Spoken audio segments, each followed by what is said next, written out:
Hello, Sir Roger. Kumusta po? Radman tayo, Sir Raymond here. So, ito sir, testingin na natin yung unit na order nyo.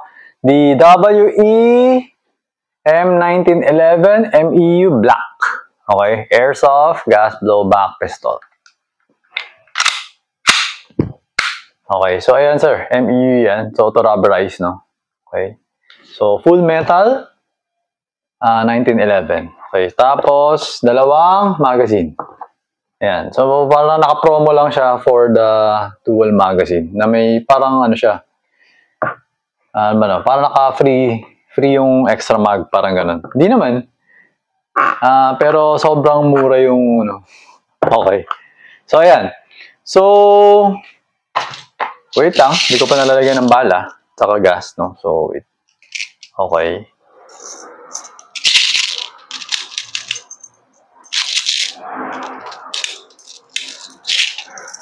Okay.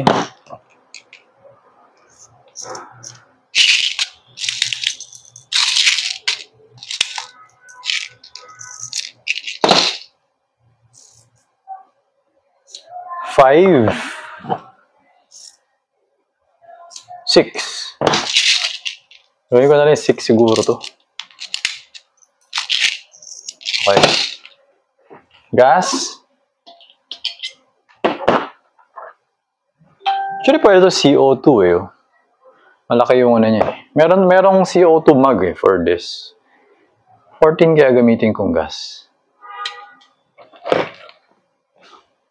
Using 14 gas.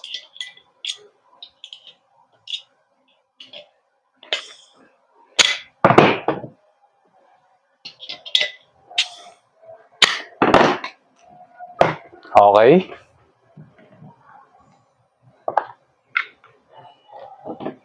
Ito yung sinasabi ko na pwede CO2 oh. Ayan. Pakatan nyo malaki yung ano. Malaki yung ano. Kasi merong 1911 alam ko diretso eh. Ito sa kanya kasi may curve eh. So ibig sabihin meron si WE CO2 magazine na pwede dito. Okay. So ayan. Inserting the magazine. Okay. So firing. 353.1.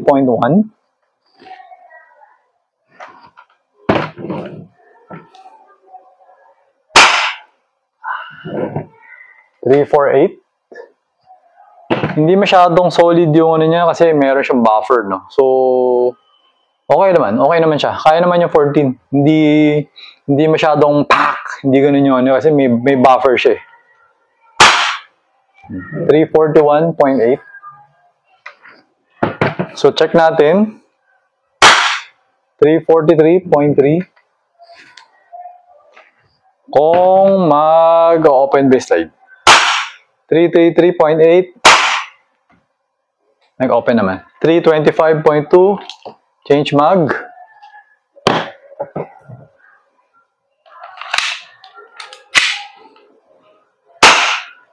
364.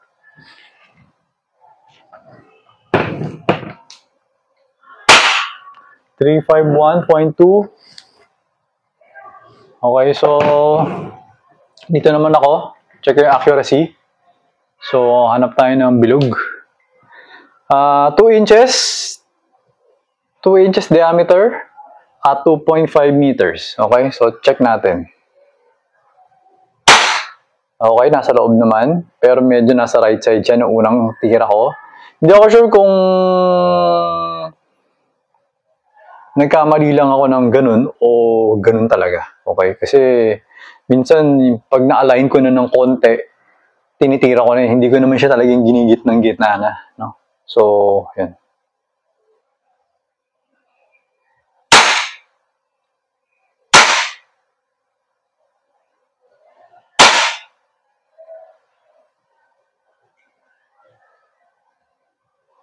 Teka lang, pipikit ako. Lipat ko dun sa isang butas. Wala nang bala. Hindi siya nag-open slide. Medyo nangawit ako Dahil sa buffer. Okay? So medyo Ano, hindi yata umaabot sa dulo. Tama ba? Hindi ko alam eh. So, aalisin ko ba yung buffer na to?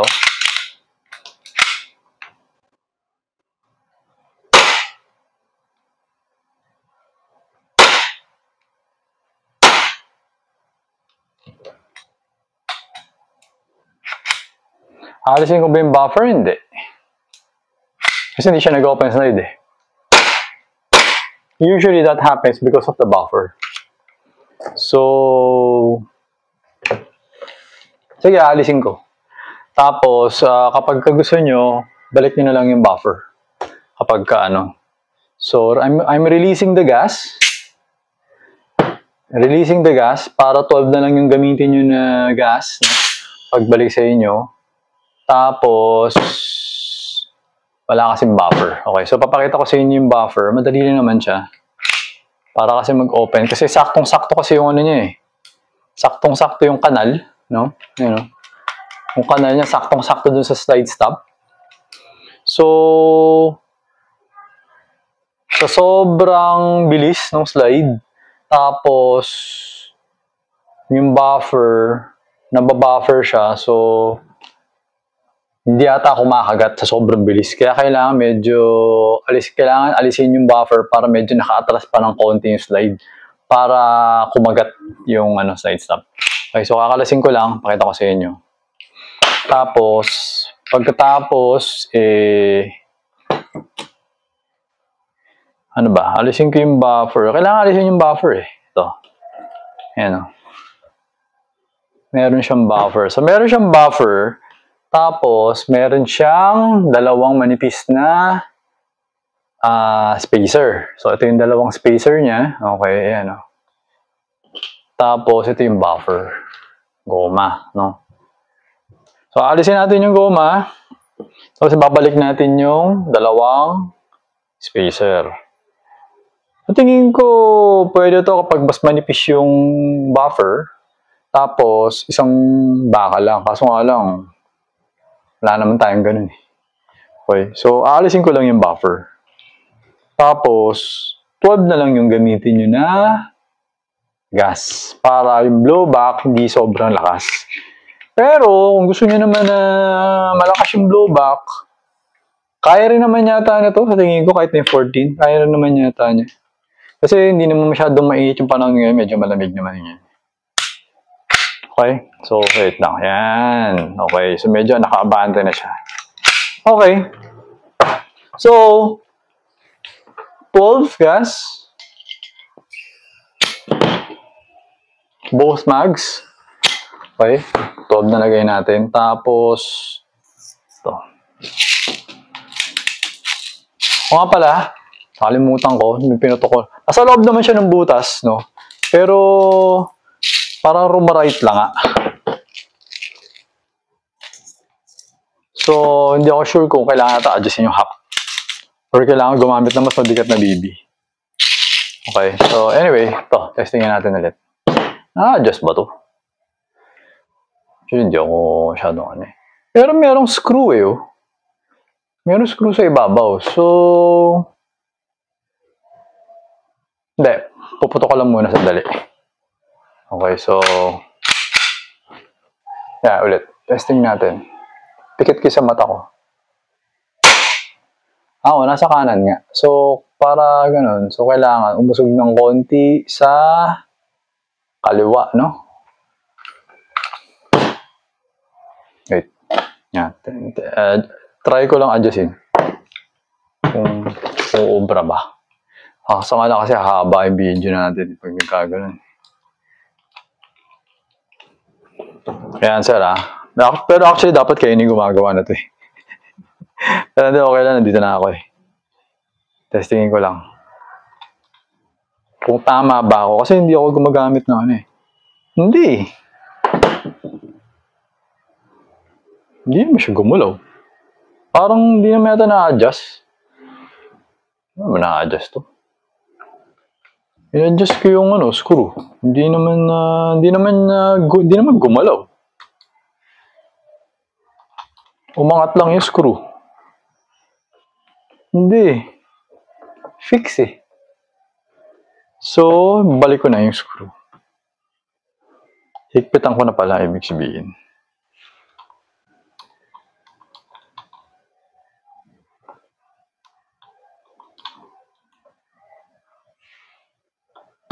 So, if ever to, kailangan mas mabigat siguro na BB.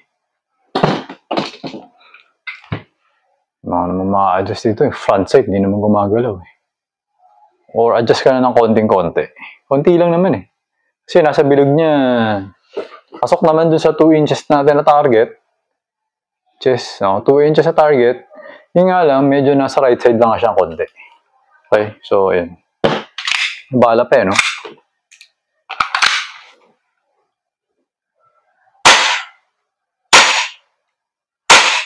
Accurate naman siya. O baga, consistent naman siya. So, ano lang siya, medyo adjust ka lang ng konti. If ever na gustong-gusto mo yung sentrong-sentro, ha.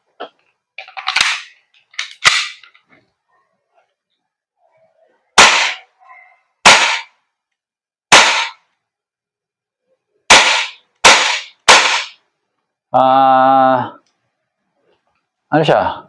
Precise and accurate naman. So, kumaga kaya niya bumaril ng 25 cents. Or kahit siguro mas maliit pa sa 25 cents, kaya mo tamaan. At 2.5 meters. Okay? 25 cents kaya mong barilin. Kasi yung groupings niya halos ganun lang. You know? Kaperanggot lang eh. Okay? So, ayan sir, nag-open yung slide, wala ng bala. So, if ever na gusto mong gamitin yung buffer, gano'n lang gagawin mo. Kalasin mo lang yung slide, tanggalin mo yung spring, tanggalin mo yung spacer, pasok mo to. Kasi medyo makapal eh. Yung buffer, no? Medyo para ma-reduce lang yung shock, no? So, hindi mo kasi pwedeng alisin yung spacer kasi yung spacer yung humaharang dun sa spring. Kasi di ba may spring. Tapos ito yung spacer kasi kailangan nandito to eh. Kasi kapag tinanggal mo to spacer, nilagay mo lang ito, yung goma, tapos yung spring, masisira yata to eh. Kasi bakal yung spring to, goma eh. So, nangyayari, syempre, yung spring, maliit eh, di ba? So, parang patusok. So, baka masira to. Kaya kailangan may spacer siya para nakalapat siya dito sa goma.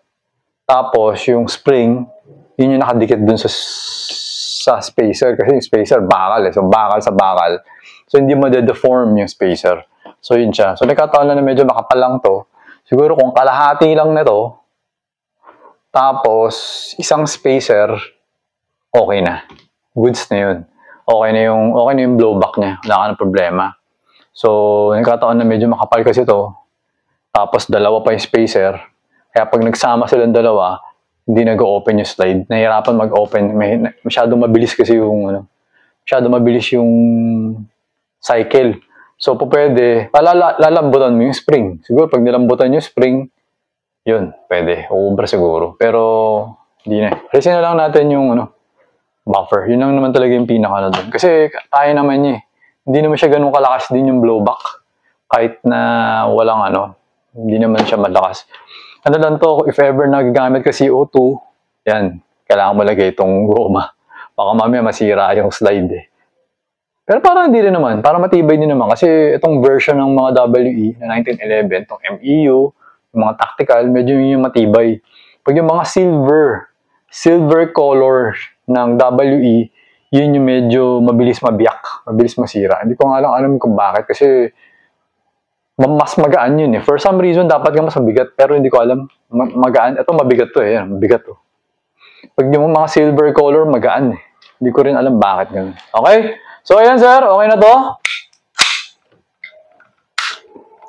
So, I'm packing it and then I'm sending it to you tomorrow. I'm shipping it tomorrow. Okay? So, ayun sir, thank you for your order, Sir Roger. Until next transaction po, always remember to stay safe, stay great, be good, and be thankful always. God bless po sir. Bye-bye.